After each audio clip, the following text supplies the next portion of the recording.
Welcome, everybody. I'm Lynn Boland, the Director and Chief Curator of the Gregory Allicar Museum of Art.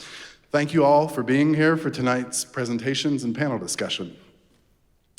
Colorado State University acknowledges with respect that the land we are on today is the traditional and ancestral homelands of the Arapaho, Cheyenne, and Ute nations and peoples.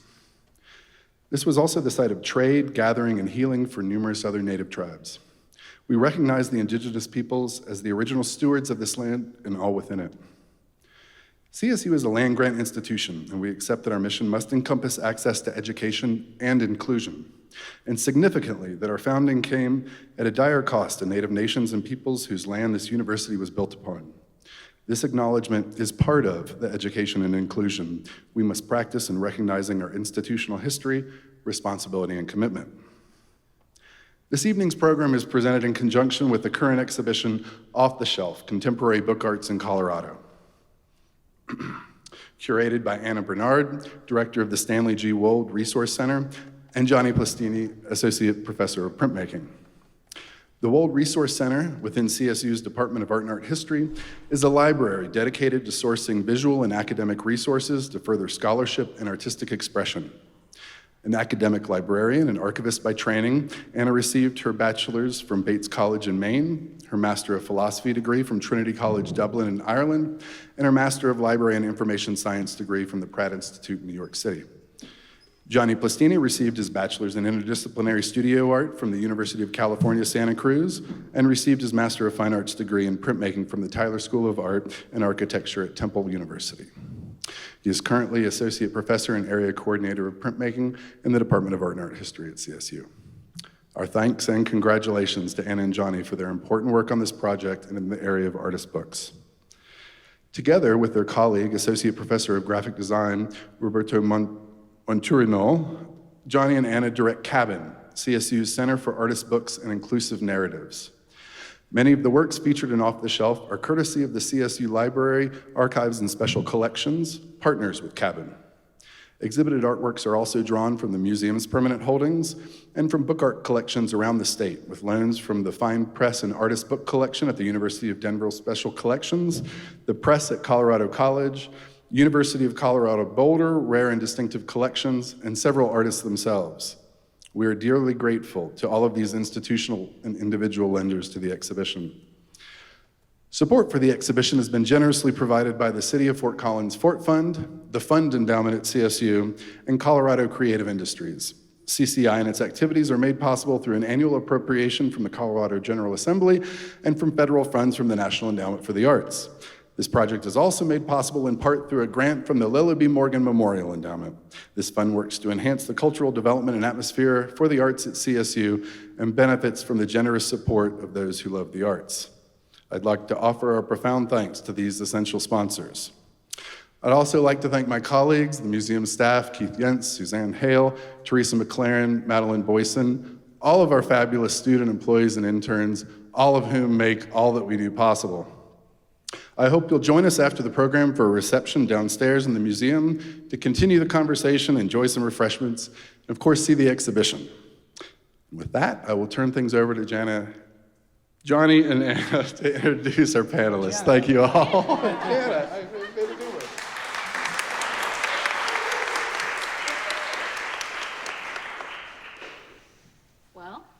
Well, thank you guys so much for coming, enjoying the AC that we have here, a few minutes respite, which we all needed. 2.5 years ago, Johnny and I started researching for this show, and at the time, in-person research felt precarious and risky, but even despite the masks and the social distancing, we instantly felt the warmth and vibrancy of the book arts community, and we're so excited to be able to show the work that comes out of that community with you all here in the first show of its kind, solely devoted to book arts at CSU. There was something about that time when we were so inundated with requirements of screens and Zoom that this exhibition seemed very timely with the physical book. And I'm so happy we could gather today in person. Our hope now is to hear from our 3 panel artists, Aaron Cohick, Sammy Lee, and Alicia Bailey. With a little introduction to themselves, their journey into book arts, and the focus of their current work. After each artist presents, we'll move on to some questions. Aaron, would you mind going first? And if it's easier, you can manually do it too. All right. Hey, everybody. Can you hear me all right? Cool. All right. I'm Aaron Cohick. So we were asked to talk about how we got into book arts and then a little bit about our work. I live in Colorado Springs. There we go. Image on the screen is the first book that I made as the New Lights Press. So I got into making books when I was in college. When I was 20 years old, I took a class called Zines, where I learned how to screen print and print letterpress and bind books. And I was really introduced to making books through the lens of zines and small press publishing. So this first book, not so well screen printed cover of my first book, which is poems by Justin Edwards, who was a friend of mine when I was in high school. And then from there, I started my press, the New Lights Press, kept doing different things, and that work has grown in various ways. Some of the work, so some of the books are done completely on my own, so my text, my images. This is a unique book, so there's a single copy. And then other books are collaborative and made with other folks. This is a book called The Palingenesis, which is drawings by the artist Corey J. Cole, who's one of my favorite artists in the universe. So that's one aspect. And then 13 years ago, I was hired to run the press at Colorado College. You're seeing a picture of our studio here. And it's a letterpress and book art studio where we teach book arts classes, we print posters for campus events, and we make artist books and broadsides. And there's some work from the founder of the press at CC, James Trissel. There's actually this piece, The Cycle of the Day, in the show here at the museum. So the press at CC, we make books and broadsides, and the students all help with them. This is the most recent book that we have, which is also in the show. It's called Curb. It's a collaboration with the poet Divya Victor. To sort of briefly talk about the book, so the poems are about the murders and assaults of people of South Asian descent in public spaces in the United States. Divya wrote the text specifically for this project. And we collaborated very closely on the book. And so what you're seeing there, you can see those kind of textures. Those are rubbings made directly from sidewalks and curbs, because a lot of the events that are described in the text happened in front of people's homes, in front of people's businesses, in the street. And so the book uses that texture plus a repetitive, meditative overprinting process to sort of align the process of making the book with the kind of mourning and grief activity of the poems themselves. So it's a lot of thinking about materiality and legibility and how reading happens, and how attention is focused in these various ways. And that's what's really exciting about books for me, is how they become these sort of structures of attention and time. And I think I'll just stop there.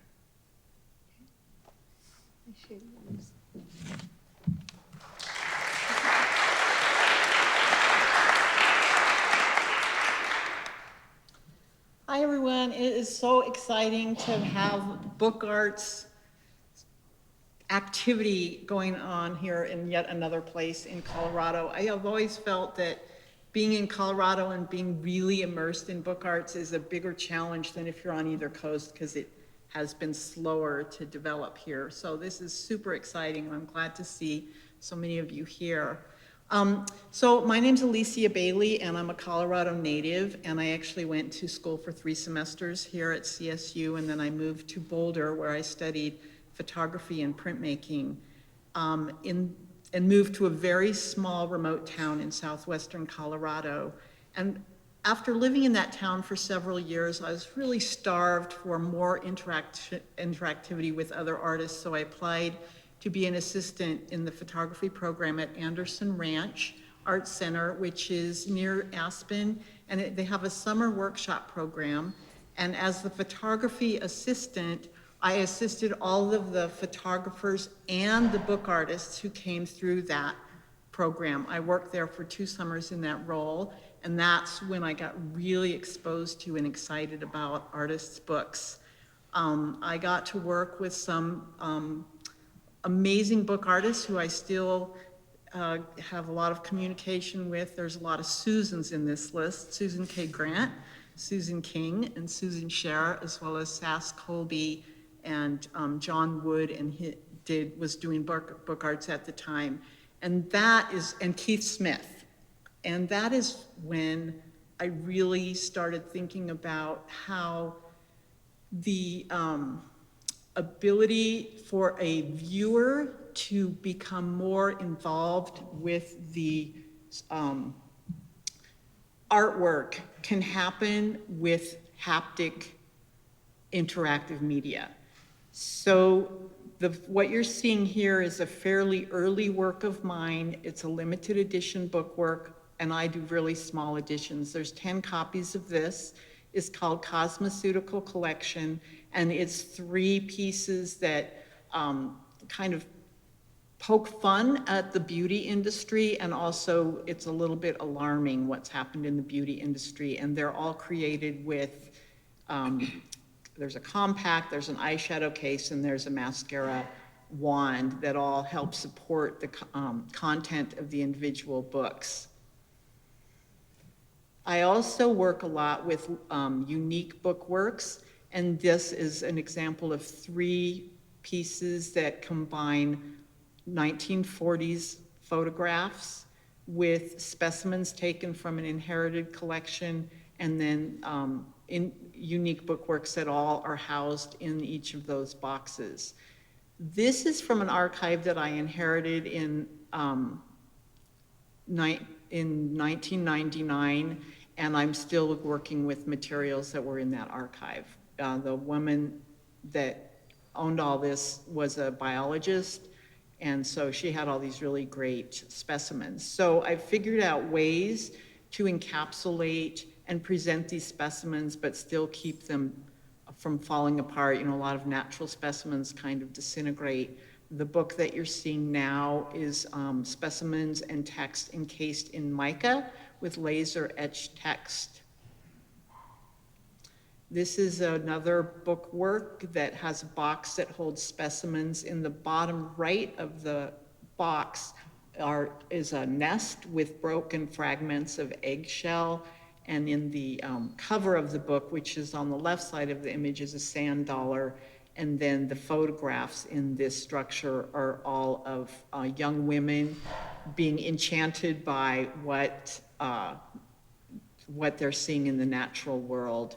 This is a little ferret, I think, that the girl is looking at, and these are all photographs from the 40s. So then I started getting less interested in words and more interested in just what objects and the physicality and how things feel can tell a viewer. And so I've been working quite a lot with mica, and there's an example of one of this series in the show. And so these are thin sheets of mica with specimens encapsulated, and this book has ebony covers and a shell, some weird, I don't know what that shell specimen is, in a box. And you'll see this over and over again, where the box housing the work contains a specimen and becomes more than a container for the work. It becomes a contributor to the story. This I'm showing here because it has a magnifying lens in the lid of the box. So if you take that lid off, you can actually carry the lid of the box around and look at specimens more closely. And this book work is about moths. So it seemed like a good pairing with insect watching to have the magnifying lens there. This is another from the Animal, Mineral, Vegetable series, all with mica pages. And this view I'm showing so that you can actually see a little bit more what the individual pages look like when they're backlit. So there's all these specimens that really show up well when the light is passing through the pages. I've still continued doing some limited edition bookworks. This is an edition of 18. It's called Extinct Extant, and it features 7 extinct species with photographs I took of what are called bird skins at the Denver Museum of Nature and Science, with narratives about why those birds became extinct. This speaks to my idea about books as not traditional book forms. This piece has 2 scrolls that pull out and then roll back in, so it's very mechanical, and it doesn't present at all like a book, but it really is, because the viewer is in control of unfolding the story. And this is the last piece, and this is a piece very similar to this is in the exhibit, and it's a round ball with sliced pages that sort of unfold to create what I think of as a book.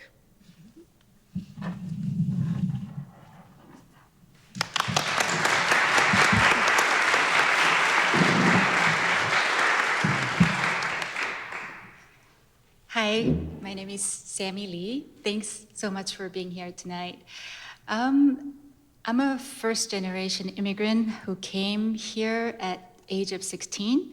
Then I studied art at UCLA. Then I studied architecture in graduate school at UMass Amherst.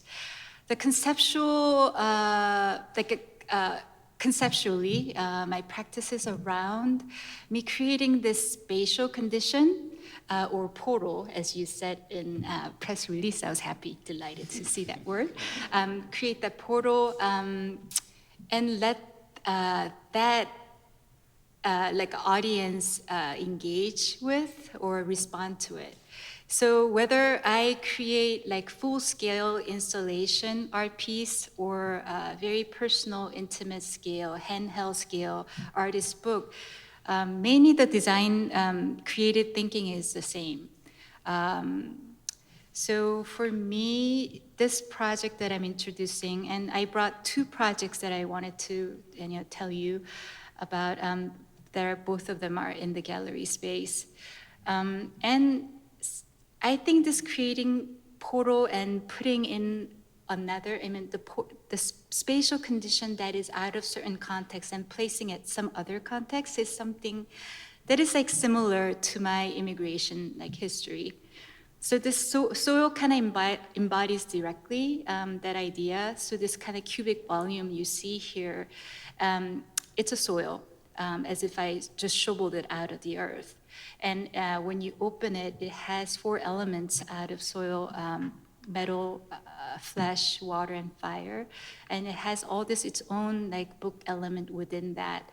And each books talk about that element.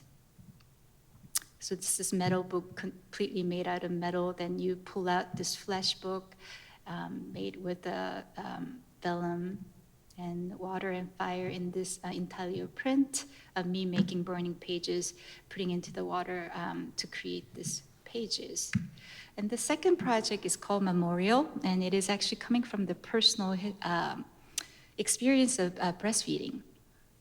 So I created this cover that wraps the book, and it is like skin. I made it by felting Korean paper and created this skin, and obviously this is kind of dry skin that lost the youthfulness and elasticity. And if you open that book, there is this silicone brass and resin cast with some text. And once you remove it, basically there are 16 sections within this book. And each section, and it kind of reflects the whole process of breastfeeding from the beginning stage to the end of it. And each section has one radiology imaging of the breast imaging of mammary gland. And from its kind of bare kind of state to blossoming and becoming quite dense, like what you see here, and withering and shriveling, which mimics quite amazingly like a botanical images, like tree branches. And after all, it is life's phase, very natural stages that you go through. And on top of that, which I actually don't have images, there is a tissue, different thicknesses of tissue, referencing to the breast tissue becoming thinner as you progress with these books. That covers it, and the pages has this kind of playful marking as if you did it with the breast milk, squirted all over. And the text that you have in this book is actually from what's called breast pump chanting. There's a such term because I heard it. It's talking, was talking to me, and then I thought I was going crazy, so I Googled it, and there are a bunch of other moms, probably because of their exhaustion, like up, 2, 3 a.m. in the morning, and hearing this repeated sound of a motor, then your kind of mind is making sense out of it, and they hear a bunch of different things from breast pump. So I collected those words and put it in because that is really reflecting their psychological state. So that's the main text within the book, and once you kind of read the whole 16th section, this is an inspirational image of this old, from early 1900, of Korean woman showing a bare chest, which was kind of very against the norm of very strict Confucianist conservative, society. But when you were actually when you gave birth to male heir, that's something that I want to say, and breastfeeding, you're proudly showing your chest, which was something that I wanted to talk about, this kind of duality of pride and shame that was around the breastfeeding. So I have an essay written about that, and at the end there is the CD that I asked local DJ to mix that breast pump with the music, and it is in a really oddly perfect shape of circle, kind of like breast, but obsolete now. And there is a music, and this hideous bra extender and all this element are wrapped in this paper skin cover that I created. So it was kind of, breastfeeding was one of the most difficult things, becoming a mother, but I was just fortunate to kind of channel that experience through artistically through the medium of book and research, and kind of transcend as an art. So thank you.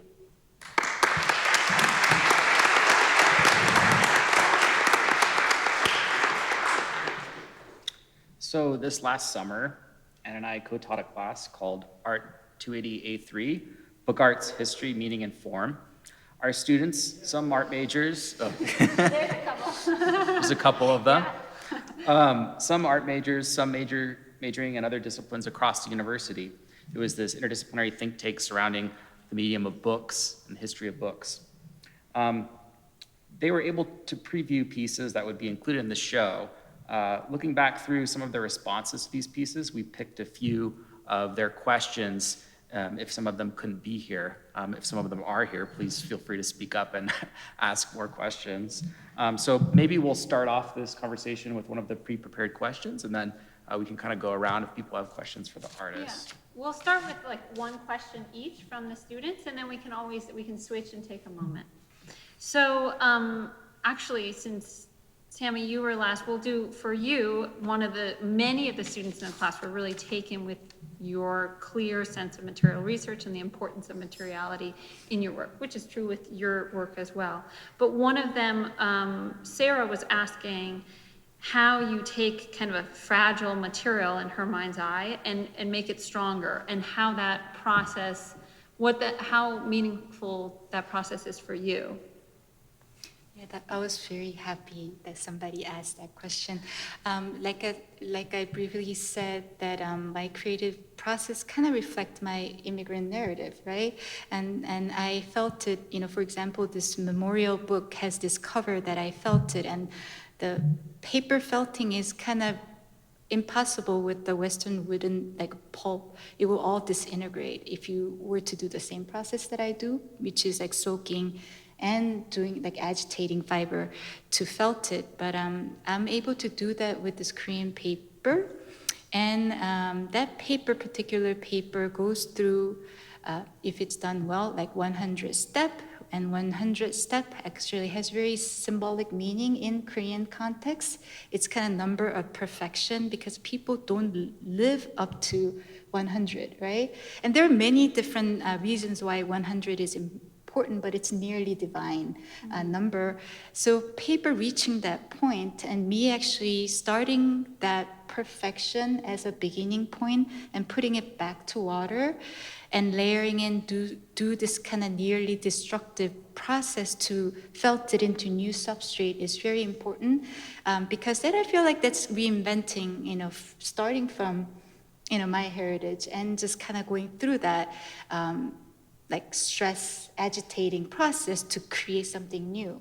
And that is also cyclical because I can always put that paper skin, which is a term that I just called it, back to water to that beginning point. But it is something that it is very important because that material has a connection to my ancestral history, different narrative. And that is probably something that is legal, that is like a plant-like material that I can legally not smuggle, but bring into the country too, right? From Korea, because you're not supposed to bring any plant material. But so it is something that I am putting a lot of meaning because material has that past history, energy, came from the living source. And I am actually transforming with my kind of laborious process of doing this. So I think that I am attracted to using the material that I resonate in that level.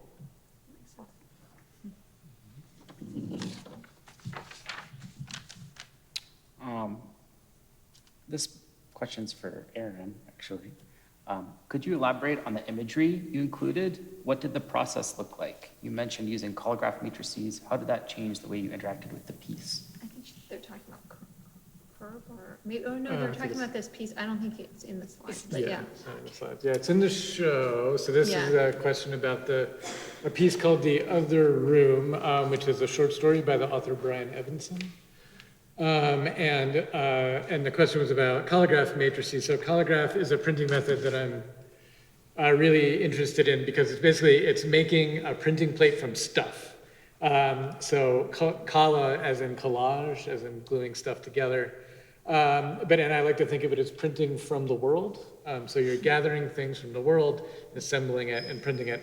So in the case of The Other Room, the narrative. So Brian Evanson writes these like really creepy stories, and part of the narrative is this character is stuck in a strange place, but there's a threadbare red curtain in one of the rooms, and there's something hidden behind that curtain, and this character knows it's sinister but doesn't know what it is.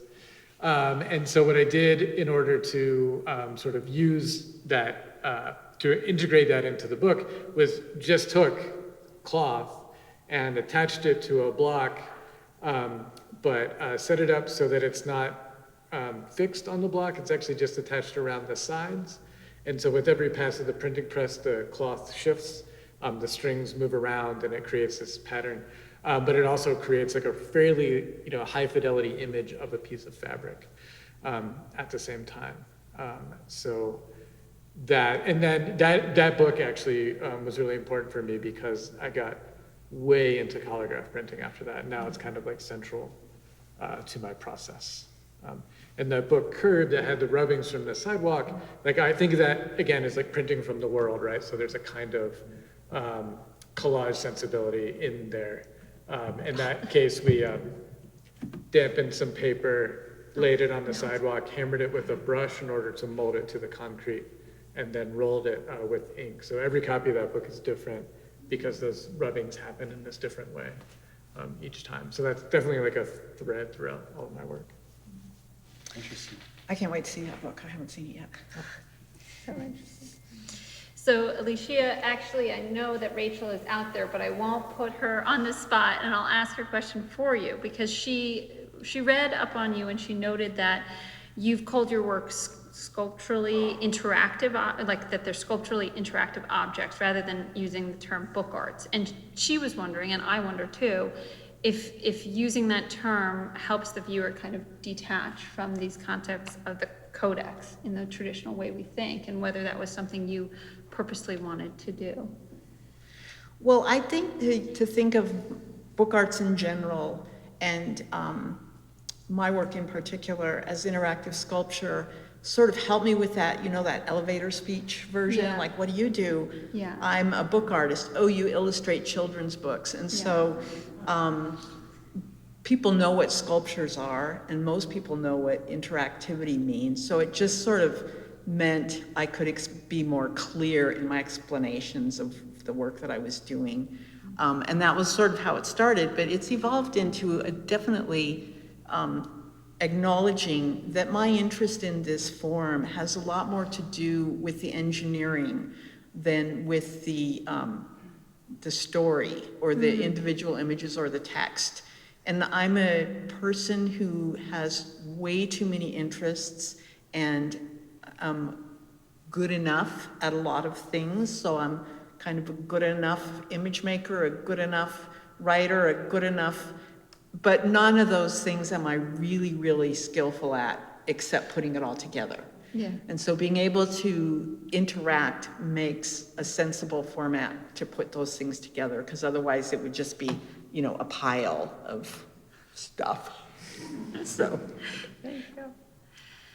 So I think we should let people ask questions. So maybe I we can agree. take this moment to thank the panelists specifically.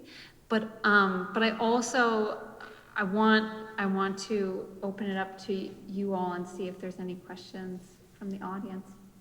And then we can jump back to student questions. But yeah, Noah, I know we're done. I'm interested in following up on what you said a week ago, where you're all working in the context of the book, and why? Why do you work in the context of the book rather than just make sculptures or just make prints? What contributes to the art? Is that for any of us, or? For all of you. Yeah. Yeah, maybe one answer from each person, not to put you all on the Or spot. whoever feels inclined. Who wants to Okay. Well, it's because I can't stick with any one thing to me. And book arts, really, you can do almost anything and put it in book form and somehow figure out how to make it work. And all of us love materiality pretty clearly. And I think it sounds as though we all really put a lot of thought into both the material and the processes that end up in the book, rather than using canvas and paint. There's all these other ways that we can contribute to the content with material and structure. So it's just like this never-ending rabbit hole of excitement to me. So. For me, there's two big things for me. One, like thinking inside the books themselves, thinking of like artwork as a way to focus attention, and attention as a proxy for kind of like how we are present in the world, and also as a process that happens over time. And books are these kind of space-time structures, so as a way to like think about attention and to maybe make our attention visible to us. I think a book is kind of like an ideal structure in its internal way. And then thinking outside of the books, one thing that's super important to my practice is collaboration. Books are like a natural sort of space for collaboration and community. You can work with different people. You can also make multiple copies and then sometimes sell them very cheaply, sometimes not. And so you can do this kind of, that's like a central part of my practice. So. It's a difficult question, not logical. I think it's kind of like fate, you know? The way I wander around like with like fine art, media art, which is more the design with the technology. And then I went to architecture school in Western Massachusetts, which happened to be kind of the mecca for bookbinding and printmaking. So just kind of led me there and met amazing mentor Daniel Kelm, who was making crazy things. I was very inspired, and architectural thinking, I kind of had this moment that the reason why I was so interested in architecture was this narrative quality. And like I said, I create installations, so I do kind of spatial, like sculptural installations. I do kind of 3D, like relief busts, I have to print, I do many different medium, and they're all kind of conceptual research based, and all this material, I can bind it together and make it into that portal, and it's magical. I love it. So and if you think about artists, just a mid-career artist making, like if they were to kind of break down their hours making maybe let's say 2D work, will probably minimum wage, right? Book art is worse because you're making multiple of that and binding it into one, right? So it's not logical, it doesn't make any sense. You just have to love it, Yeah. I just want to add that also it's been interesting teaching this when we taught the summer class, because we had all these non-art majors, and I think there's something, like they all have a relationship with the book as an object, and it can be a great medium through which then they can practice creativity. And seeing that they felt empowered to have those conversations and to play was really wonderful. And some of them, I don't know that they would have been comfortable taking a different studio course, but they knew that they liked books. And then that was their starting point of how can we make this introspective or talk about a conversation that's intriguing us on a national scale. So I think that was really empowering. Yeah, there's an approachability. I like what you were saying about community, and the idea of print or a book as a democratic medium, but also a medium of oppression to a certain degree, and thinking about the fact that yes, maybe not everyone has held a lithographic stone in their life, but pretty much everyone, I hope at least, has held a book. So there's an approachability and an intimacy that I think is kind of what you were talking about. Yeah. Is there another question? That's a hard one to follow. Yes. Alicia, could you elaborate a little bit about working with mica? Well, it's not. What's really challenging is to find mica. And I have a pretty big stash that I acquired years ago. But it's a material, if you just think of really thin plastic and how you would work with it, you can cut it, you can drill it, you can mark on it. There's been articles in different publications about that, so I can direct you to those perhaps after but it's just like thin plastic, really. One thing I love about those works is this relationship of geology and time and layering to the medium of a book, or the idea of all this information being contained under the surface. I find it a very poetic metaphor through material, the layering of the mica. Yeah, thanks. And because of that, those books don't require text in my mind, because there's so many other things speaking. Mm-hmm. Mm-hmm.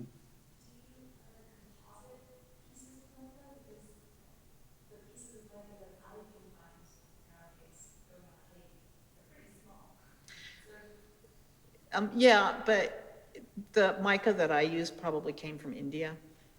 I bought it from a mica factory in North Carolina, so, yeah. Yeah. I'm wondering if each of you could name an unusual object or material that you used in a book that people wouldn't necessarily think of, oh, this belongs in a book, and what inspired you to use that or put it in a book that you made. Ooh, that's a great question. Yeah.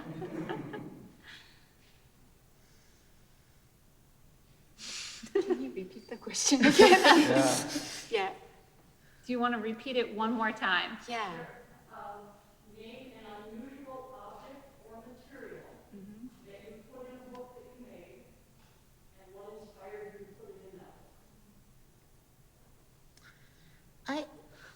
have books that have edges of broken glass.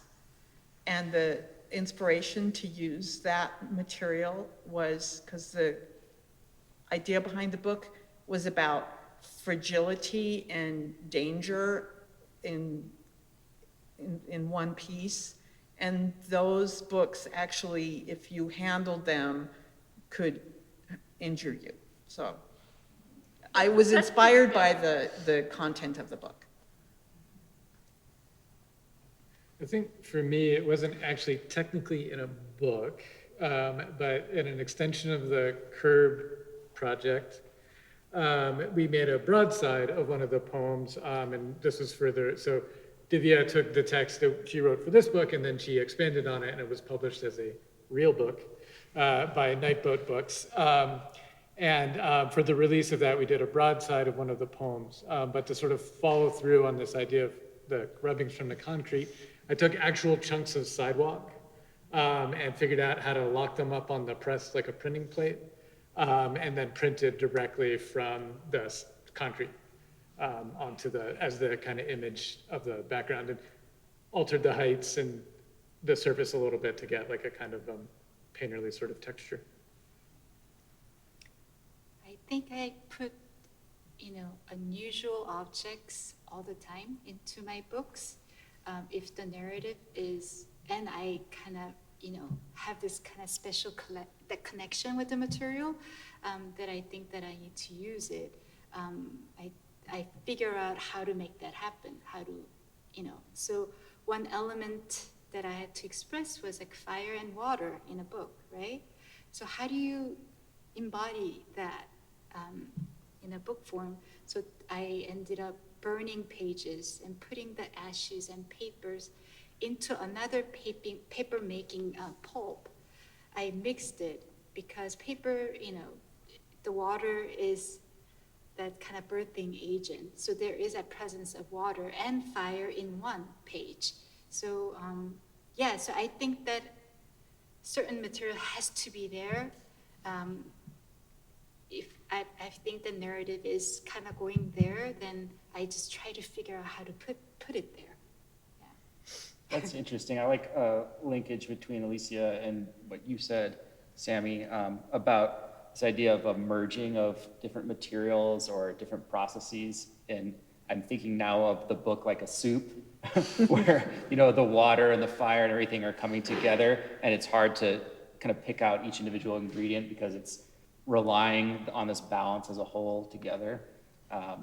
So, yeah. That's excellent analogy because I'm always thinking about, alchemy sounds great, but I think cooking is something that I can relate better. Yeah. And as much as good ingredient, by itself is great, but it is really ultimately creating that taste, right? Mm-hmm. And that is more than the synergetic, more than the individual ingredient.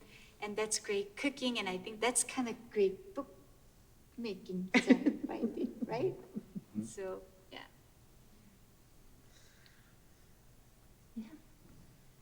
As newly younger artists are entering the bookmaking field, are you noticing that it's changing at all, or what are your predictions for kind of where is bookmaking going in the future? Alicia is a good person to answer. Well, so one thing I haven't mentioned so far is that I also have a business representing other book artists, and I curate exhibits and have been doing so for about 10 years. And 10 years ago when I started, fewer people knew what book arts was than now. So I think there's a broadening awareness of book arts.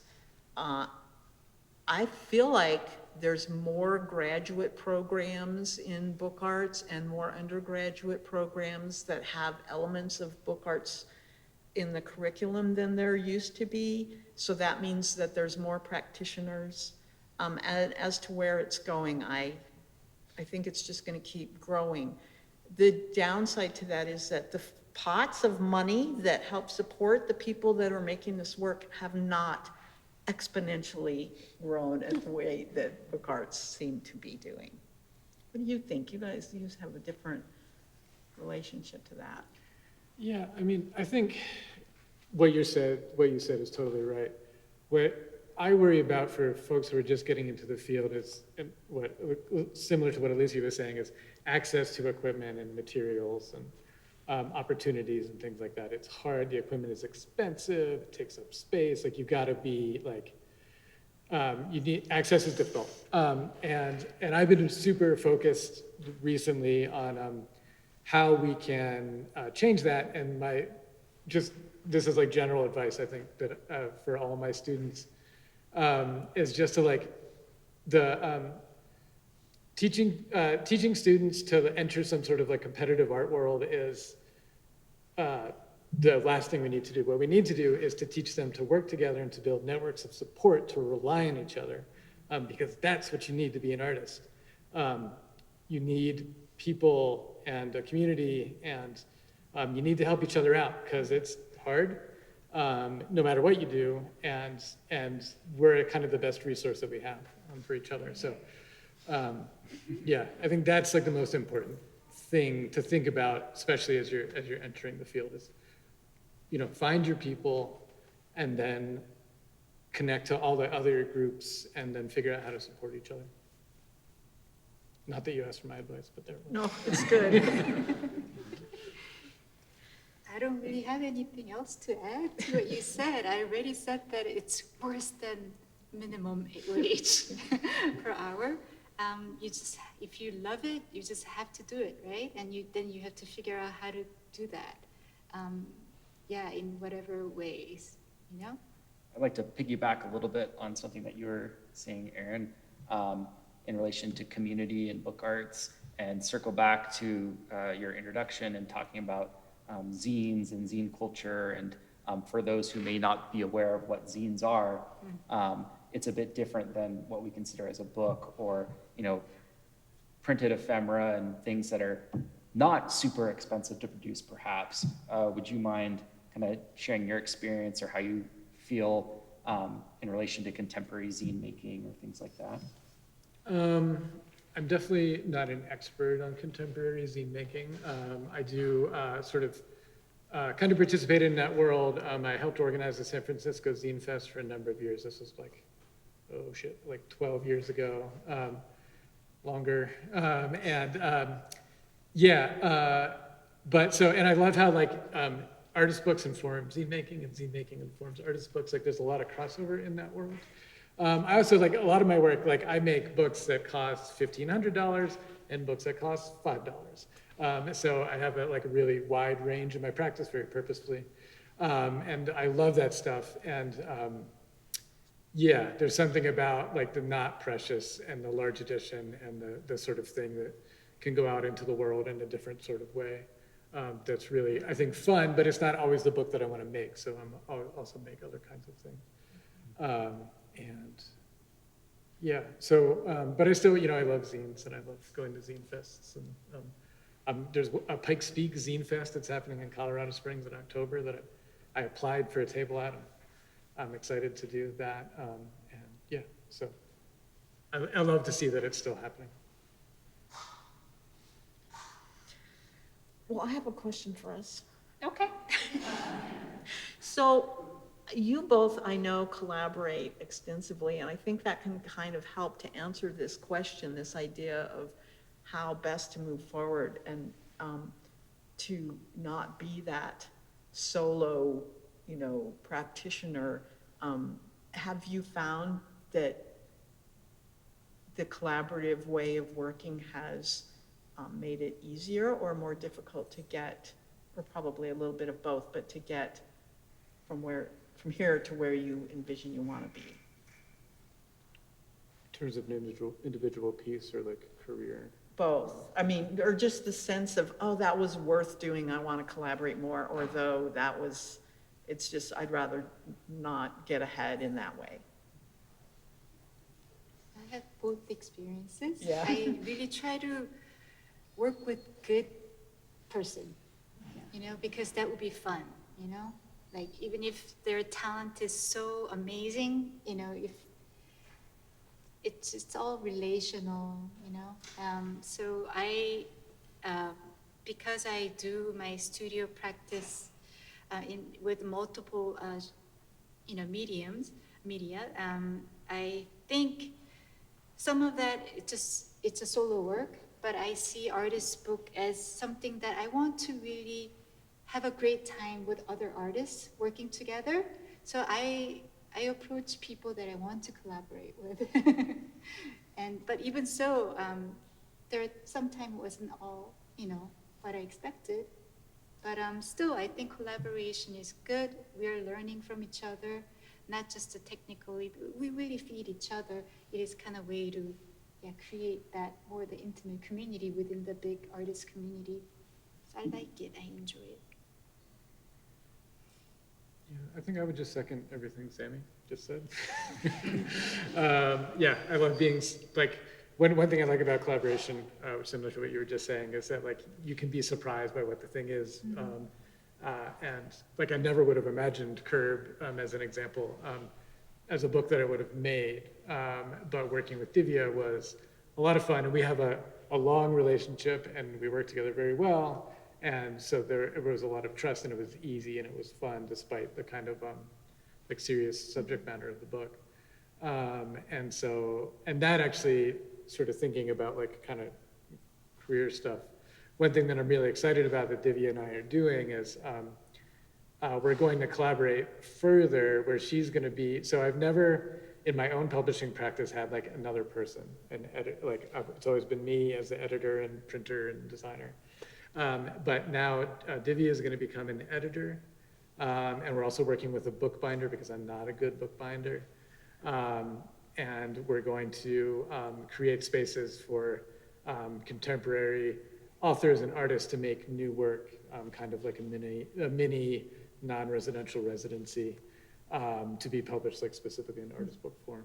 So I'm really looking forward to that. It's a very slow getting started process. But we're gonna make some really weird, interesting books, I hope. And I'm excited about those possibilities. Yeah, one more Yeah. question. Okay. How would you classify a successful use of material?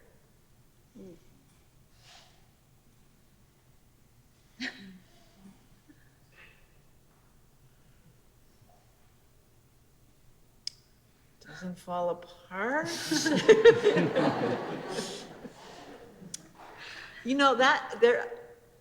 There's a book that is made from packaged slices of American cheese. And that book went into so many collections. It was like, do you remember that book? Okay. Well, it was an edition of maybe 20, and it sold out almost immediately. So pretty successful, right? Until. And then not so successful. So no more cheese books will probably ever be purchased by the same institutions that bought that American cheese book. So I don't know.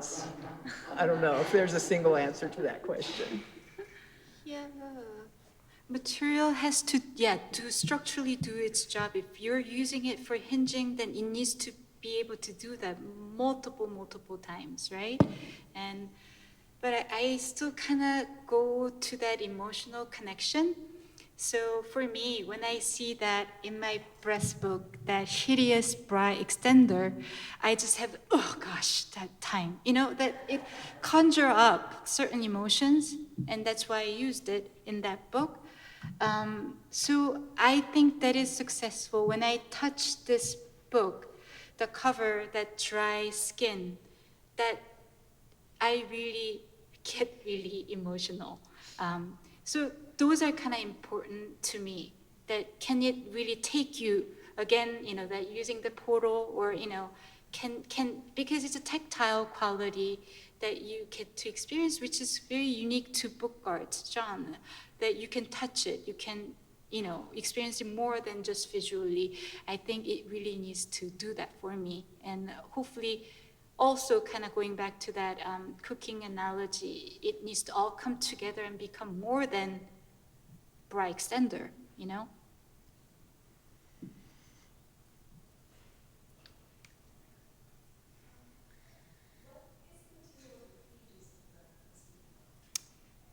Pages of the book? Those are actually commercial paper.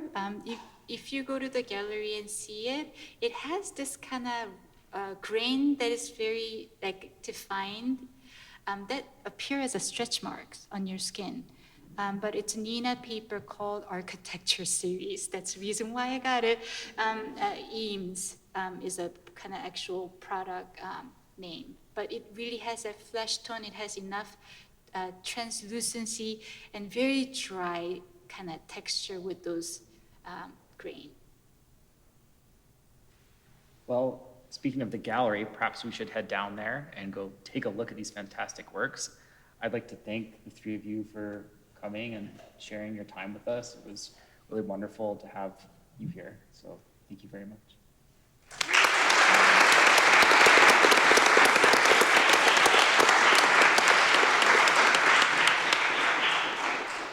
As I mentioned at the top of the hour, one of the great pleasures of researching this show was not just the pieces themselves, which certainly will enrich our students' understanding and hopefully the public that visits the Allicar, but also speaking and connecting with ththese artists. There's a number of artists here who have pieces in the show who may be intended. If you want to just cautiously raise your hand. Gregory, I'm looking at you. There's some other people, there's some cautious hands going up. So I'm hoping that the reception will provide you opportunity to both speak with our panelists, but also some of the other artists here who are phenomenal and amazing and warm people. So thank you. Let's